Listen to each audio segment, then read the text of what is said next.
হরে কৃষ্ণ। জয় রাধা মাধব, জয় প্রভুপাদ, জয় গুরু মহারাজ। আশা করি সকলে ভালো আছেন। আজকে যে টপিকটা নিয়ে কথা বলবো সেটা হচ্ছে একটা ডায়েরি। ডায়েরি নিয়ে আজকে আমরা কথা বলবো। এই ডায়েরিটা আমাদের মানব জীবনের সাথে কার্যকরিতা রয়েছে। এটা কিভাবে? যারা এই ভিডিওটি দেখছেন, যারা না দেখছেন, যারা এখনো জানেননি যে এই মানব জীবনের সাথে কিভাবে ডায়েরির কার্যকারিতা, অবশ্যই তাদেরকে আমরা শেয়ার করব। চলুন দেরি না করে আমরা জেনে নিই আজকে এই ডায়েরিটা মানব জীবনের সাথে কিভাবে কার্যকারিতা, যে এই মানব জীবনের সাথে কিভাবে ডায়েরির কার্যকারিতা, অবশ্যই তাদেরকে আমরা শেয়ার করব। চলুন দেরি না করে আমরা জেনে নিই আজকে এই ডায়েরিটা মানব জীবনের সাথে কিভাবে কার্যকারিতা।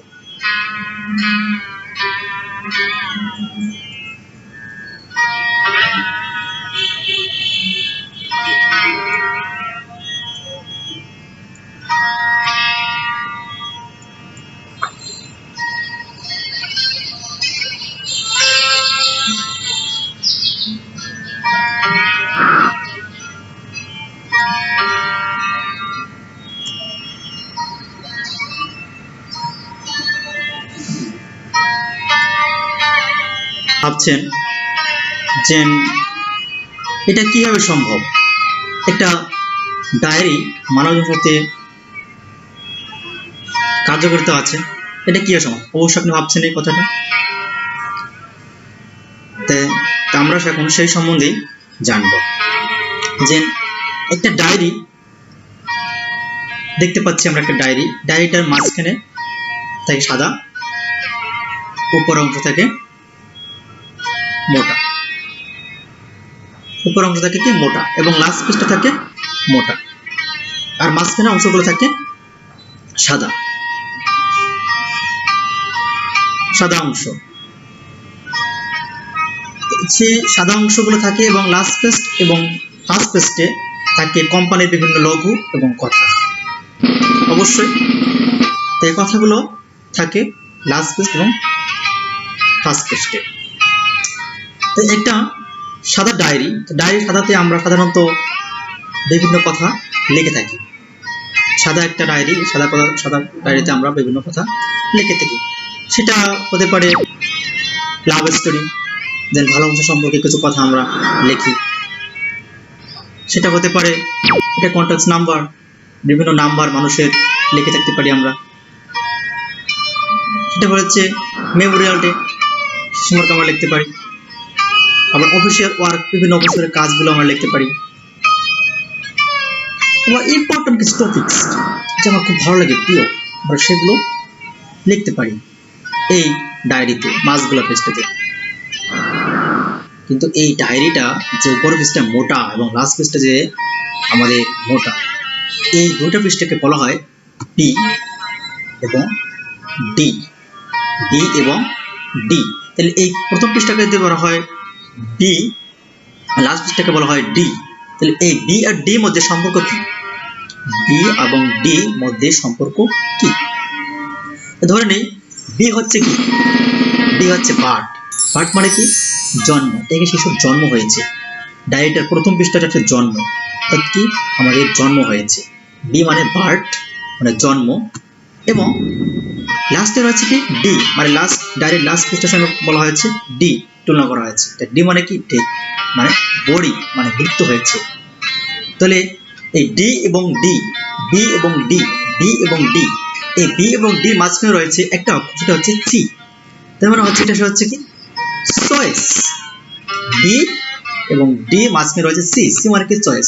তাহলে আমাদের মনুষ্য জীবনটা হচ্ছে ঠিক এরকম। আমাদের জন্ম এবং মৃত্যু বি এবং ডি রয়েছে ভগবানের হাতে, এবং সি হচ্ছে চয়েস। আমরা এই সি মাধ্যমে চয়েস করি। যেমন ভগবান শ্রীকৃষ্ণ আমাদের শাস্ত্রে বলেছেন, শাস্ত্রে কি বলা আছে? মানুষের আয়ুষ্কাল আছে 100 বছর। 100 বছরের ভিতরে আমরা বিভিন্ন পরিকল্পনা করি। এই পরিকল্পনা হচ্ছে সি, ডায়েরিতে আমরা সাদা পৃষ্ঠা করে লিখে রাখি। তাই আমরা এই বি এবং ডি ভগবান হাতে এবং মাঝখানে সি হচ্ছে আমাদের হাতে। কিন্তু আমরা কি করি? আমরা এই ডায়েরিটাকে বিভিন্ন কথা, বিভিন্ন কিছু দিয়ে সাদা অংশটাকে ভরে ফেলি। যদি আমরা এই সাদা অংশটাকে ভরে ফেলার পরে আমরা আরো কিছু পরিকল্পনা করতে আর কিছু লিখতে পারবো না, তবে আমরা করতে পারবো। যেমন সেটা হচ্ছে কি একটা ম্যানুয়াল আছে, সেটা হচ্ছে আমাদের কিভাবে চয়েস করতে হবে, সেটা হচ্ছে শ্রীমদ্ ভগবত গীতা, সুন্দরভাবে আমরা করতে পারবো।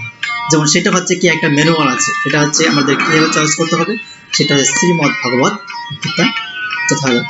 এটা হচ্ছে ম্যানুয়াল। আমরা যদি এই ম্যানুয়াল মাধ্যমে চলাফেরা করি, এই ম্যানুয়াল সম্পর্কে লিখি, ম্যানুয়াল সম্পর্কে চলি, তাহলে আমরা কি ভালোভাবে জানতে পারবো। যেমন শ্রীমদ্ ভগবত গীতা একটা কথা আছে, কি বলা আছে সপ্তম অধ্যায়ের 15 অধ্যায়ের 7 নম্বর শ্লোক, মাম বংশ জীবলোকে জীবভূত সনাতন। তো ভগবান কি বলছেন, এই জড়জগতে বদ্ধ জীবসমূহ আমার নিত্য সনাতন বিভিন্ন অংশ। তো ভগবান বলছেন যে এই সব জীব হচ্ছে কি আমার নিত্য অংশ, ভগবানের অংশ হচ্ছে আমরা। এটা হচ্ছে আমাদের এই সি চয়েসটা যে আমরা চয়েস করি, তাদের দুটো চয়েস করতে পারি। একটা হচ্ছে শ্রীমদ্ ভগবত গীতা যথার্থকে মেনটেন করে আমরা চলাফেরা করতে।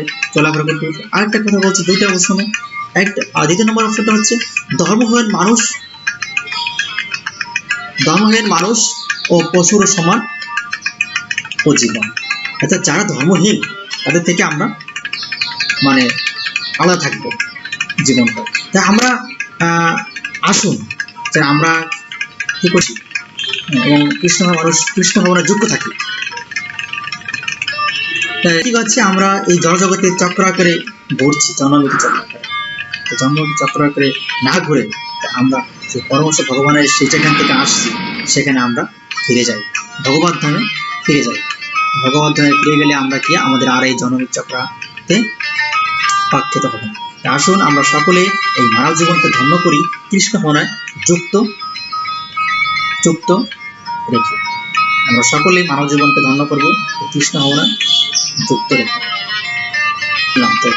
আপনার কি চয়েস, আপনি অবশ্যই কমেন্টে বলবেন যে এই সম্বন্ধে। আপনার কি ভিডিওটি ভালো লেগেছে, তাহলে অবশ্যই ভালো লাগলে আপনি এই ভিডিওটি অন্যকে শেয়ার করবেন যে এই ডায়েরি থেকে আমাদের কি শিক্ষণীয় আছে এবং শিক্ষাটা কি সঠিক পর্যায়ে আছে কিনা সেটাও আপনি বলবেন। তাই আমরা এই জড়জগতে পতিত হয়েছি, আমাদের অনেক চয়েস আছে, আমরা অনেক কিছু করছি, কিন্তু এই জন্ম এবং মৃত্যু ঈশ্বরের হাতে, মাঝখানে আমরা বিভিন্ন কথা বিভিন্ন কিছু লিখছি। এগুলো না লিখে আমরা সেই ভগবত গীতাকে বেছে নিই এবং ধর্মহীন মানুষকে পরিত্যাগ করে আমাদের জীবনটাকে পরিচালিত করি। এবং আপনারা অবশ্যই ভিডিওটি দেখেছেন সুন্দরভাবে, তাই দেরি না করে অবশ্যই অন্যকে শেয়ার করুন আর আপনার মতামতগুলো জেনে যান। হরে কৃষ্ণ, সকলকে ধন্যবাদ ভিডিওটি দেখার জন্য।